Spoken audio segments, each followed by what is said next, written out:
দেশের ক্রীড়াতীর্থ বঙ্গবন্ধু জাতীয় স্টেডিয়াম একসময় ক্রিকেটারদের ৪ ছক্কায় মেতে থাকত জাতীয় এই ভেন্যু। তবে ২০০৫ সালের পর বঙ্গবন্ধু স্টেডিয়াম হয়েছে ফুটবলারদের প্রাণকেন্দ্র, যেখানে নতুন করে তৈরি হয়েছে ফুটবলারদের মাঠ, বসানো হয়েছে অ্যাথলেটিক্স ট্র্যাক।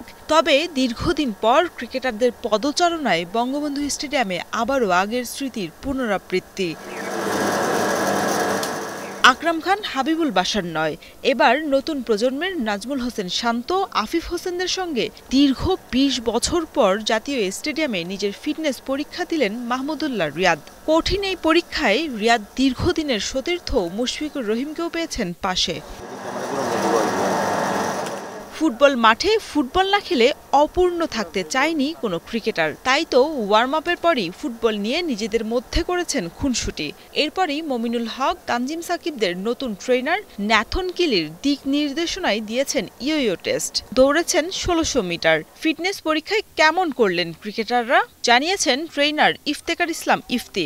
এই ধরনের আমরা টেস্ট নেইনি, তো এটা মানে আমি বলবো যে এটা ওদের কাছে নতুন মনে হয়েছে। হ্যাঁ, তো তার জন্য আমার কাছে মনে হয় যে ওরা একটু মানে ডিফারেন্ট থাকলে যেটা হয় যে একটু কাটায় উঠতে সময় লাগবে, বাট আমার মনে হয় যে না, অল ওভার গুড। কারণ নর্মালি ১-২ ইঞ্চির জন্য আসলে রান আউট হয়, বা ১-২ ফিটের জন্য আমরা একটা 4 সেভ করতে পারি না। তো স্প্রিন্টিংটা আমরা দেখলাম যে কিভাবে ওদের আরও ফাস্ট করা যায়, সো দ্যাট আমরা এটা ক্রিকেটে কীভাবে অ্যাপ্লাই করতে পারি।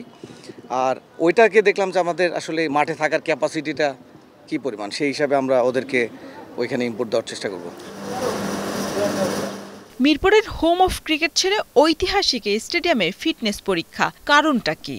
অ্যাথলেটিক্স ট্র্যাকটা আসলে আমাদের টাইমিংয়ের একটা বিষয় আছে, কারণ আমরা যদি আসলে ইন্টারন্যাশনালি টাইমিংটা ফলো করি, যে আসলে বেশ কিছু টেস্টিং মেথড আছে। যেমন আমরা আজকে ১৬০০ মিটার টাইম ট্রায়াল নিলাম, এটা 3.2K টাইম ট্রায়াল হয় বিভিন্ন ধরনের, কিন্তু অ্যাথলেটিক্স ট্র্যাকে যদি আমরা নিই এটা, তাহলে এটা প্রপার টাইমিংটা, কারণ ওইভাবেই ক্যালকুলেট করা হয় টাইমিংটা। নর্মালি ৬টার সময় ফিটনেস টেস্ট দেখতে আসা এত মানুষের কথা না, বাট যেহেতু বঙ্গবন্ধু স্টেডিয়াম, আমি প্রিটি শিওর যে বঙ্গবন্ধু স্টেডিয়াম দেখে এসেছেন, সো সবার জন্য এটা খুব একটা অ্যামেজিং এক্সপিরিয়েন্স ছিল, এবং আমাদের যে এখানে কার্যক্রমটা ছিল এটা খুব স্মুথলি হয়েছে। জিম্বাবুয়ের বিপক্ষে সিরিজ শুরুর আগে প্রস্তুতির প্রথম পর্বে উপস্থিত ছিলেন ৩৫ ক্রিকেটার। অনুপস্থিত সাকিব আল হাসান, তাসকিন আহমেদ, সৌম্য সরকার, তাইজুল ইসলামকেও পরবর্তীতে এই ফিটনেস পরীক্ষা দিতে হবে। শরীফ রওশন, এখন, Dhaka. Lily Lemon Face Wash. Lily, always